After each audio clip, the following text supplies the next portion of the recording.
پھر اللہ تعالیٰ نے ایسے لوگوں کے لیے خوشخبری سنائی ہے، اولئک جزاؤہم مغفرۃ من ربہم وجنات تجری من تحتہا الانہار خالدین فیہا ونعم اجر العاملین۔ یہی لوگ ہیں، ان کے جو بدلہ ہے اس عمل کا وہ اللہ تعالیٰ کی طرف سے مغفرت ہے، اور وہ باغات ہیں کہ جن کے نیچے نہریں چلتی ہیں، خالدین فیہا، وہ ہمیشہ اس کے اندر رہیں گے۔ اور یہ کام کرنے والوں کے لیے کتنا بہتر بدلہ ہے، وَنِعْمَ أَجْرُ الْعَامِلِينَ۔ آپ اپنے لیے کوئی چیز پسند کریں گے،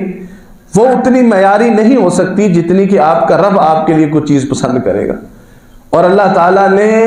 کسی بھی اجر کا سب سے جو ہے نا وہ بڑا انعام وہ پہلے ذکر کیا، حالانکہ ہمیں مشکلات بہت ساری ہوں گی، اللہ تعالیٰ ہمیں ان سے محفوظ فرمائے کہ جس دن جزا کا دن ہے بڑی مشکلات ہوں گی۔ اللہ یہ بھی کہہ سکتے ہیں کہ تم یہ والا عمل کرو، تمہاری یہ مشکلات ساتھ میں ٹک ہوتی جائیں گی، آسان ہوتی جائیں گی۔ آپ غور کریں کہ قرآن مجید میں جہاں کہیں بھی عمل صالح کو تسلسل کے ساتھ کرنے کا ذکر ہے، اس کے بدلے میں انعام یہ لکھا ہے کہ اس کو ہمیشہ کی مغفرت ملے گی، اور یہ سب سے بڑا انعام ہے کہ اللہ تعالیٰ کسی بندے کو معاف کر کے اس سے راضی ہو جائے، اس سے بڑا انعام کوئی نہیں ہے۔ صحابہ کرام جو ہے وہ نبی علیہ الصلوۃ والسلام سے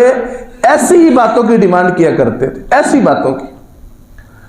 انصار صحابہ نے ساری زندگی نبی علیہ الصلوۃ والسلام کے ساتھ وہ معاملہ کیا ہے کہ آپ نے ہمیشہ قربانیاں اور یہ ساری باتیں جو ہے نا وہ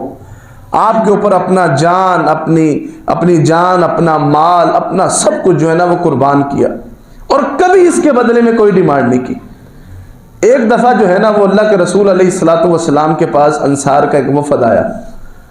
ان کو ایک مسئلہ تھا، اس مسئلے میں اللہ کے رسول علیہ السلام کی مدد درکار تھی۔ مسئلہ بالکل جو ہے نا وہ معمولی سا تھا۔ اللہ کے رسول علیہ السلام کے قریب ہونے لگے جب وہ مسجد کے اندر، آپ نے ان کے سوالیہ چہرے اور ان کی آنکھوں کو جو ہے نا وہ سمجھ لیا، اللہ کہ آپ ان کے مربی ہیں، آپ جو ہے نا وہ ان کے استاد تھے، ان کے پیغمبر تھے، ان کے قائد تھے۔ آپ نے جانچ لیا کہ یہ جو وفد کی صورت میں آ رہے ہیں انہیں ظاہری بات ہے مجھ سے کوئی کام ہے۔ انہوں نے اللہ کے رسول علیہ السلام کے قریب ہوئے تو ان کے بولنے سے پہلے ہی نبی علیہ الصلوۃ والسلام نے ان کو کہا کہ آج تم جو بھی سوال کرو گے، جو کچھ بھی مانگو گے وہ تمہیں ملے گا۔ وہ ایک دم سے رک گئے، اور یہ صحیح البخاری کے اندر یہ حدیث ذکر کی ہے امام بخاری نے، اور کہنے لگے اللہ کے رسول یہ آفر بہت بڑی ہے، حالانکہ پوچھا بھی نہیں ہے، حالانکہ اللہ کے رسول کو پتہ بھی نہیں تھا کہ وہ کیا تھا۔ فرمایا یہ پہلی دفعہ مانگنے آئے، وہ کہاں مکہ میں آئے تھے مجھے یہ کہنے کہ آپ ہمارے پاس آئیں، آپ کی جان کی ہم تحفظ کریں گے، آپ کی جو ہے نا وہ لوگوں کا ہم تحفظ کریں گے۔ میرے ہاتھ پر بیعت کر کے جو ہے نا وہ مجھے جو امید اور دلاسا دلایا تھا کہ ہماری سرزمین آپ کے عقیدے، آپ کے نظریے، آپ کی سوچ، آپ کے لوگوں کے لیے حاضر ہے، اور اس کے بعد بھی کبھی کچھ نہیں مانگا۔ یہ بہت بڑی آفر ہے جو آپ نے کہہ دیا ہے کہ آپ جو بھی مانگو گے آپ کو ملے گا۔ کہا جی مشورہ کر لیں، کہا جی کر لیں مشورہ، یہ آپ کے لیے آفر ہے، جو بھی مانگو گے آپ کو ملے گا۔ انہوں نے آپس میں مشورہ کیا۔ روایت کے الفاظ ہیں کہ جو ان میں چھوٹی عمر کا تھا نا، اس نے کہا کہ یہ چھوڑو، یہ کون سا کام ہے، مدینے کے اطراف کے اندر باغات تھے، تو مدینے کے جو ہے نا وہ آبادی کے اندر جو ہے نا وہ باغات تھے، تو پانی کا جو سسٹم تھا وہ جو ہے نا وہ آبادی سے دور تھا، تو پانی غلاموں کو، خادموں کو جو ہے نا وہ برتنوں میں جو ہے نا وہ مشکیزوں کے اندر بھر کر جو ہے نا وہ باغ کو سیراب کرنے کے لیے لانا پڑتا تھا، بڑی مشقت تھی۔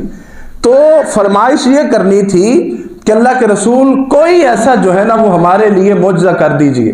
مطلب کہ اللہ سے ریکویسٹ کر دیجئے کوئی کنویں کی، کسی جو ہے نا وہ بارشوں کے سلسلے کی، یا جو کوئی بھی کہ ہمارا جو ہے نا وہ باغات کو پانی مل جایا کرے۔ یہ ان کا جو ہے نا وہ کام تھا۔ چھوڑو اس کام کو،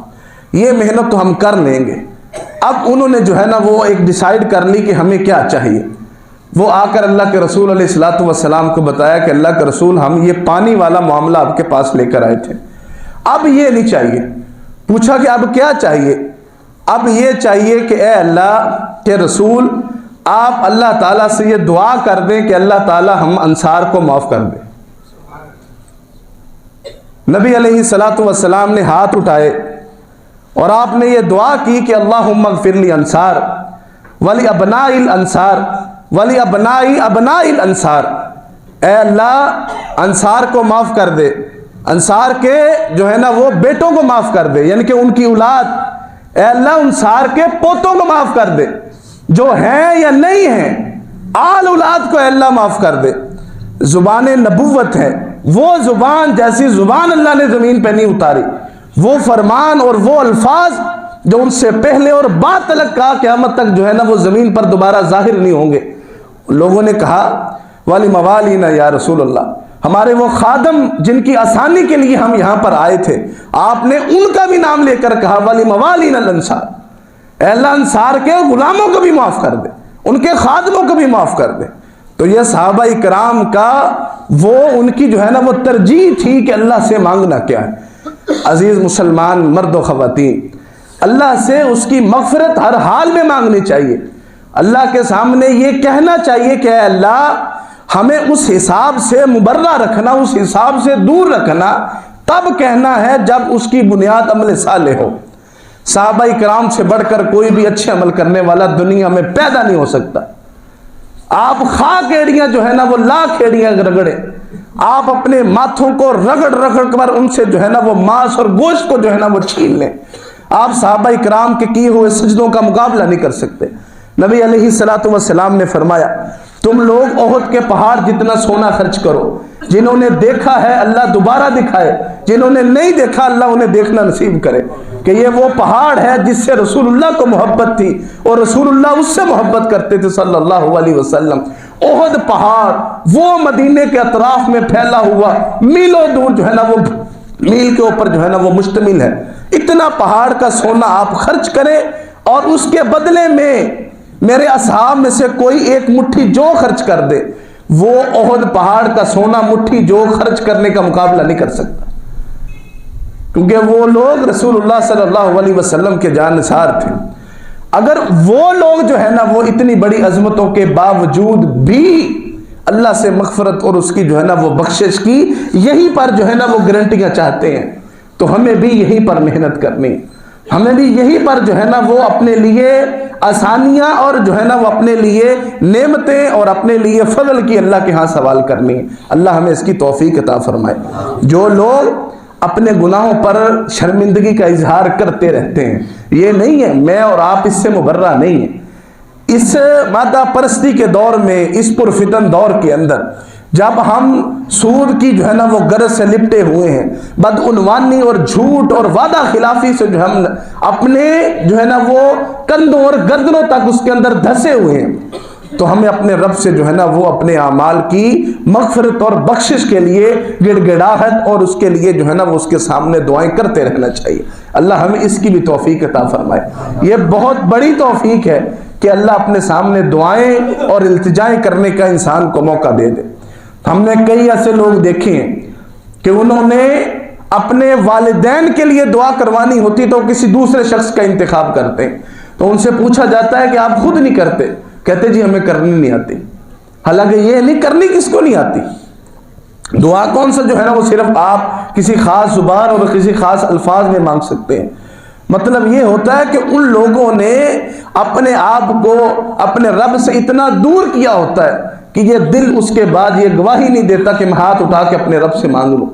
یہ اتنی جو ہے نا وہ تسلی نہیں دیتا یہ دل کہ میں مانگوں گا اور میرا رب جو ہے نا وہ مجھے عطا کرے گا۔ میں نے ساری زندگی اتنے واسطے درمیان میں رکھے ہوتے ہیں کہ مجھے پھر اس کے بعد اپنے رب کا در جو ہے نا وہ واضح نظر نہیں آتا۔ ہم نے جو ہے نا وہ کئی ایسے لوگ دیکھے ہیں، کئی ایسے لوگوں کو جو ہے نا وہ پڑھا ہے اور ان کے بارے میں دیکھا ہے کہ وہ لوگ دنیا کی جو ہے نا وہ معمولی چیزوں کے بارے میں بھی اپنے رب سے جو ہے نا وہ سوال کرتے تھے کہ اللہ تعالیٰ جو ہے نا وہ انہیں وہ عطا کرے گا۔ تو گویا کہ ہمیں اپنے رب سے جو ہے نا وہ تعلقات مضبوط کرنے چاہیے، اپنے گناہوں کی بخشش مانگنی چاہیے، گناہ کرتے ہی اللہ سے توبہ کرنی چاہیے اور یہ توفیق مانگنی چاہیے کہ اللہ ہمیں جو ہے نا وہ اس سے توبۃ النصوح کی توفیق عطا فرمائے۔